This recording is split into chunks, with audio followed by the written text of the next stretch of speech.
নলবাৰীৰ বালিলেছাত সাংবাদিক সাহিত্যিকৰ ঐক্যমঞ্চ গণকণ্ঠৰ ৰাভা দিৱস আৰু ৰাজ্যিক বঁটা প্ৰদান অনুষ্ঠান। গণকণ্ঠ ট্ৰাষ্টৰ অধীনস্থ সাংবাদিক আৰু সাহিত্যিকৰ ঐক্যমঞ্চ গণকণ্ঠৰ ২৭ সংখ্যক কেন্দ্ৰীয় বিষ্ণু ৰাভা দিৱস আৰু ৰাজ্যিক বঁটা প্ৰদান অনুষ্ঠান প্ৰতিকূল বতৰৰ বাবে ২০, ২১, ২২ জুনৰ পৰিৱৰ্তে আজি ৬ আৰু ৭ জুলাই তাৰিখে অনুষ্ঠিত কৰা হয়। নলবাৰী বালিলেছা কালী মন্দিৰ প্ৰাংগণত ৫৫খন পতাকা উত্তোলনেৰে আজি এই অনুষ্ঠানটো উদ্বোধন কৰা হয় আৰু নলবাৰীৰ সমাজ জীৱন আৰু শিক্ষা জগতৰ লগত জড়িত বিশিষ্ট ব্যক্তিসকলে এই অনুষ্ঠানটোত অংশগ্ৰহণ কৰে। এই উপলক্ষে সকলোকে একোখন চেলেং চাদৰেৰে সম্বৰ্ধনা জনোৱা হয় আৰু অনুষ্ঠানটো আঁত ধৰে গণকণ্ঠৰ সম্পাদক সুনীল কুমাৰ দাসে। ইয়াৰ পিছতে ৰাভা সংগীত প্ৰতিযোগিতা অনুষ্ঠিত কৰা হয়। প্ৰতিযোগিতাখনি উদ্বোধন কৰে অধ্যাপক কুমুদ ৰাভাই।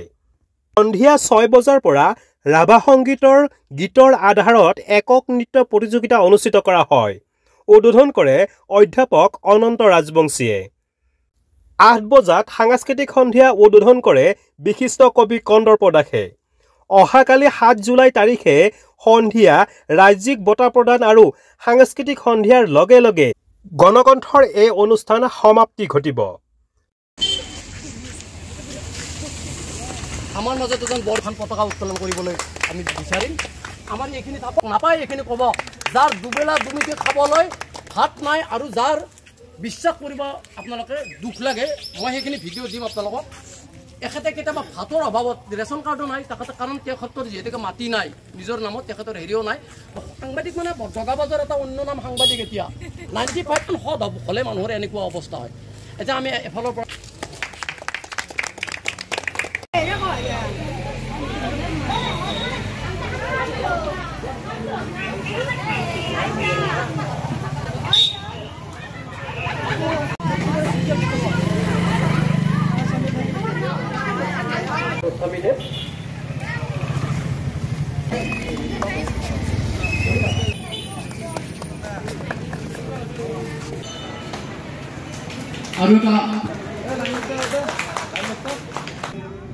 গীত মাতবিলাক আপোনালোকে যদি শুনে আপোনালোকে জানিব যে তেখেতে ৰচনা কৰা গীত মাতবিলাক তেখেতে গীত লিখিম বুলিয়েই নহয়, পৰিস্থিতি সাপেক্ষে তেখেতে গীতবিলাক লিখিছে।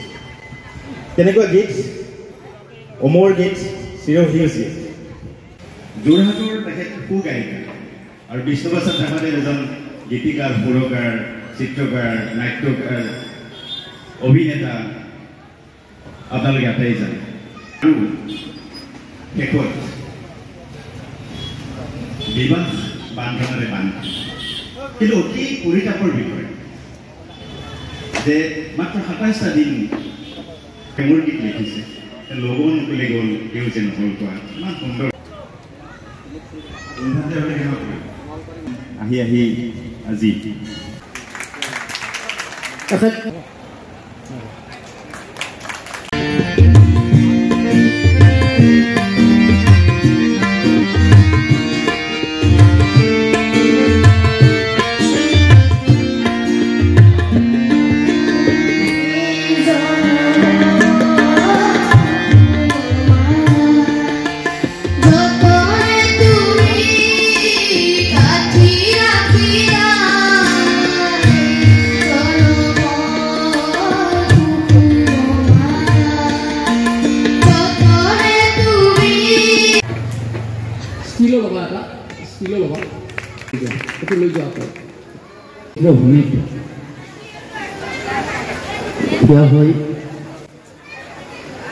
আজিৰ এই সাংস্কৃতিক সন্ধিয়া কথা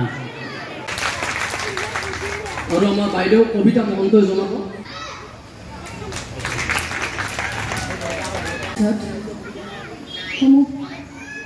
বালিলেছাৰ ৰাইজসকল বিশেষকৈ এই উপস্থিত থকা সমূহ ৰাইজক মোৰ ফালৰ পৰা মোৰ শ্ৰদ্ধা প্ৰণাম জনাইছোঁ।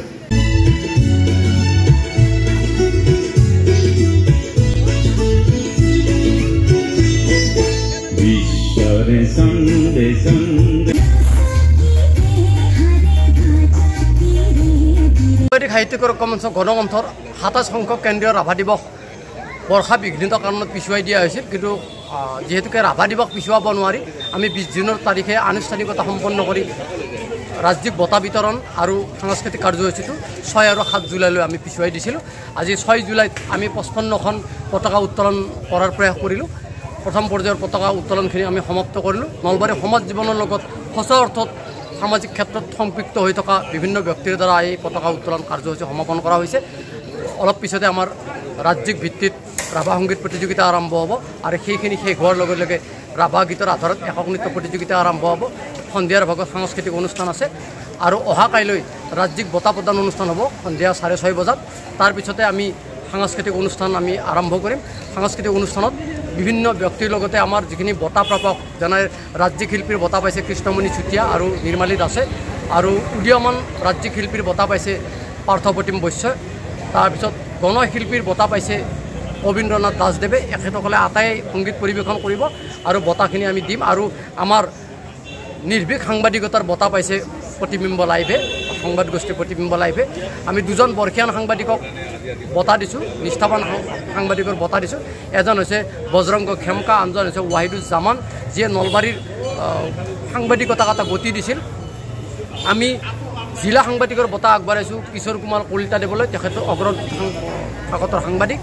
আমি 2জন জিলা পৰ্যায়ৰ শিল্পীক আমি বঁটা দিছোঁ। এজন হৈছে প্ৰদীপ কুমাৰ বৈশ্য, আনজন হৈছে ৰিংকু দত্ত। এইখিনি বঁটা আমি অহাকালি প্ৰদান কৰিম। আৰু শৈৱ সাহিত্যিক, বিশিষ্ট শৈৱ সাহিত্যিক নীলকান্ত নাথদেৱক আমি ৰাজ্যিক সাহিত্যিকৰ বঁটা প্ৰদান কৰিছোঁ। এইখিনি বঁটাৰ লগে লগে আমি সাংস্কৃতিক অনুষ্ঠানো কৰিম।